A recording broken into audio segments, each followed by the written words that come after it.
കോഴിക്കോട് ചേമഞ്ചേരിയിൽ ചെങ്കല്ല് കയറ്റി വന്ന ലോറി വീട്ടിലേക്ക് മറിഞ്ഞു. കയറ്റത്തിൽ ലോറിയുടെ നിയന്ത്രണം നഷ്ടപ്പെട്ട് മറിയുകയായിരുന്നു. അഭിജിത്ത് മുഴക്കുന്ന് ചേരുന്നുണ്ട് കോഴിക്കോട് നിന്ന്. അഭിജിത്ത്, ഈ അപകടത്തിൽ ആർക്കെങ്കിലും പരിക്കേറ്റിട്ടുണ്ടോ? മറ്റു വിവരങ്ങൾ എങ്ങനെയാണ്? പ്രവിത, ചേമഞ്ചേരിയിൽ ഇന്ന് രാവിലെയോടെ നടന്ന അപകടമാണിത്. ചെങ്കല്ല് കയറ്റി വരികയായിരുന്നു ഈ ലോറി. അതിനിടയിൽ ഒരു കയറ്റത്തിൽ വെച്ച് ഈ ലോറിക്ക് നിയന്ത്രണം നഷ്ടമായി.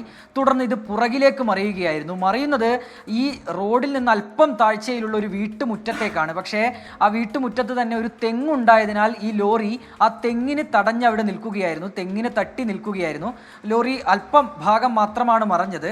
അതിനാൽ തന്നെ വലിയ അപകടം ഉണ്ടായിട്ടില്ല. ഡ്രൈവർ ഉൾപ്പെടെയുള്ളവർ ഇതിൻ്റെ അകത്തുണ്ടായിരുന്നു. ഡ്രൈവറും ക്ലീനറും ഉൾപ്പെടെയുള്ളവർ ഈ ലോറിക്കകത്തുണ്ടായിരുന്നു. പക്ഷേ അവർക്ക് പരിക്കു പറ്റിയിട്ടില്ല എന്നുള്ളത് തന്നെയാണ് ഏറ്റവും ആശ്വാസകരമായ കാര്യം. ഏതായാലും ആ ലോറി അവിടെ നിന്ന് മാറ്റുന്നതിന് വേണ്ട നടപടികളും പ്രവർത്തനങ്ങളൊക്കെ നടക്കുന്നുണ്ട്. രാവിലെ നടന്ന അപകടമാണിത്. ഒരു തെങ്ങിന് തട്ടി നിന്നതിനാൽ മാത്രം വലിയ അപകടം ഒഴിവായി. പ്രവിത, ശരി, അഭിജിത്താണ് വിവരങ്ങൾ നൽകിയത്. മറ്റൊരു അപകട വാർത്തയാണ് ഇപ്പോൾ അഭിജിത്ത് പ്രേക്ഷകരുമായി പങ്കുവച്ചത്.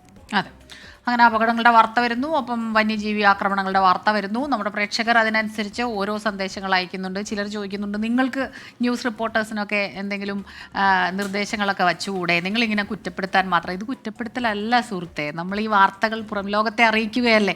നമ്മുടെ റിപ്പോർട്ടേഴ്സൊക്കെ അവിടെ പോയിട്ട് ജീവൻ പണയം വെച്ച്, കടുവാക്രമണമൊക്കെ ഉള്ളപ്പോൾ രാത്രി മുഴുവനും നമ്മുടെ റിപ്പോർട്ടർ മാത്രമല്ല, കൂടെ ഒരു ടീം മൊത്തമുണ്ട്. ക്യാമറയിൽ ആളുണ്ട്, വണ്ടി ഓടിക്കാൻ ആളുണ്ട്. അങ്ങനെ അവിടെ പോയി രാത്രിയും പകലില്ലാതെയൊക്കെ ജീവൻ പണയം വെച്ച് നിൽക്കുന്നുണ്ട്. ഈ വാർത്തകൾ എത്തിക്കുക എന്നുള്ളതല്ലേ നമ്മുടെ ധർമ്മം.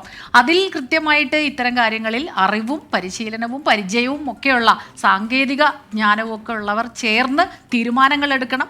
അത് മന്ത്രി തലത്തിൽ, അത് സംസ്ഥാന സർക്കാരുകൾ അല്ലെങ്കിൽ കേന്ദ്ര സർക്കാരിൻ്റെ തലത്തിൽ അത് നടപ്പാക്കണം. അതിനുള്ള കാര്യങ്ങളല്ലേ നമ്മളെ കൊണ്ട് പറ്റുന്ന രീതിയിൽ പറഞ്ഞുകൊണ്ടിരിക്കുന്നത്.